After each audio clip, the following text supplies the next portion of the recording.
was so nice to ask a question of how I can show the Python results at the bottom part of the window. Uh, yeah, let's review. Now that result was shown to the bottom part of the window, and he or she, I don't know. Anyway, that friend was so nice to ask this question, and I think initially I thought it's something built in Emacs, but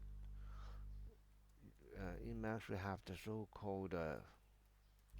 No, I'm sorry, I really have the very poor memory now due to my age, but yeah, the so-called ELPY mode. So in the Python, in this buffer, you can have a lot of built-in function.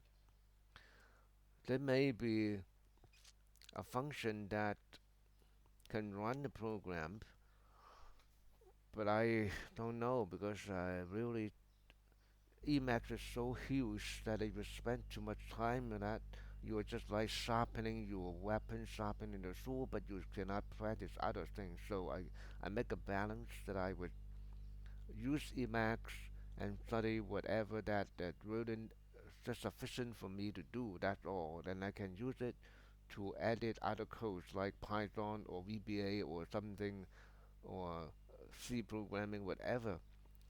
So I'm not too much an expert in Emacs, but so that's why, and some of them are really huge, so I cannot study all. So in a certain way, if I need a certain function, I will write my own codes because if I know the basic LISP, the Lisp code, then you can do whatever you want, and and Emacs can give you the possibility.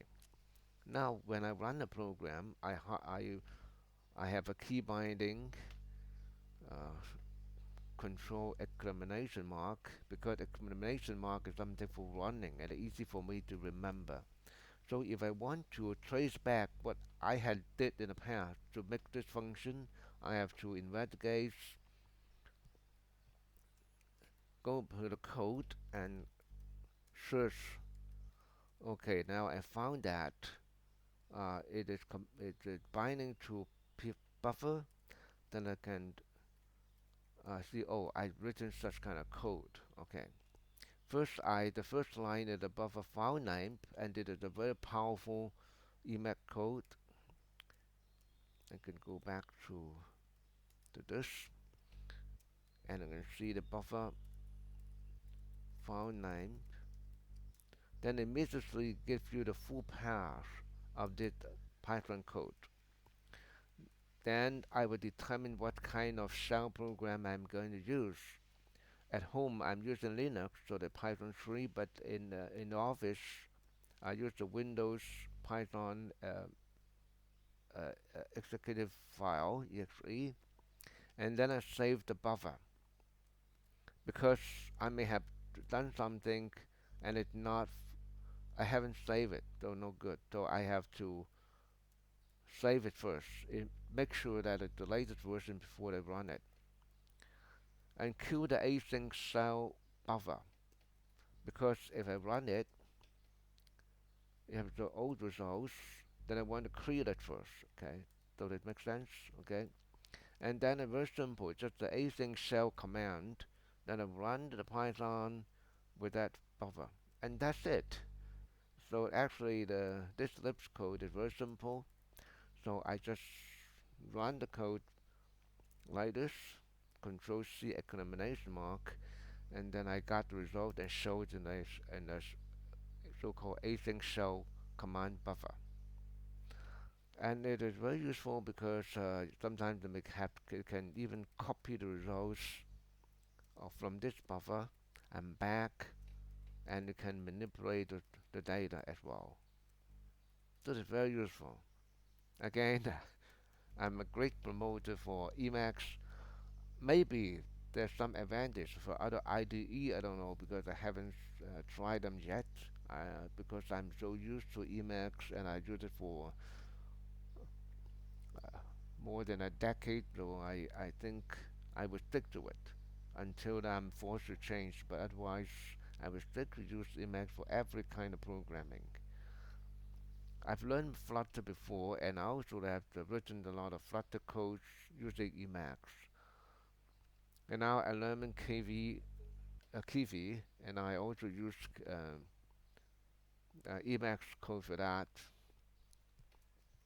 just to illustrate some. Got a Kiwi files. Okay, the latest one I learned from Codemy. For example, this orientation vertical, right? I change the horizontal immediately. I change back to vertical immediately. Using Emacs, I can do whatever I like. For example, that is the box layout, the size, right? I can change the position. CP, the X, okay, 0 0.5, a top, okay, 0 0.9. I can get immediately whatever I want. It's just spend half an hour or so, then I can write the Lisp code and do whatever I like for my programming. Yeah, I'm going to show in other videos about how it do all the for the manipulate the TV. I can even uh, yeah add layout. I can add whatever layout, a box layout. I bind to other keystrokes and I can fill in all the framework with different layout. If I don't like it, okay, that's it. Okay. Reverse buffer is most important in Emacs that you can reverse everything you have tried and won't save any unnecessary things on it. Okay, thank you very much for listening to this. It's more on Emacs than Python for this video, of course. But yeah, as I said, you would do something right, you have to sharpen your tool. You sharpen your knife, sharpen your sword, and then you can do better in the actual work. Okay, thank you for listening again. Have a nice Easter Monday today. Thank you. Bye.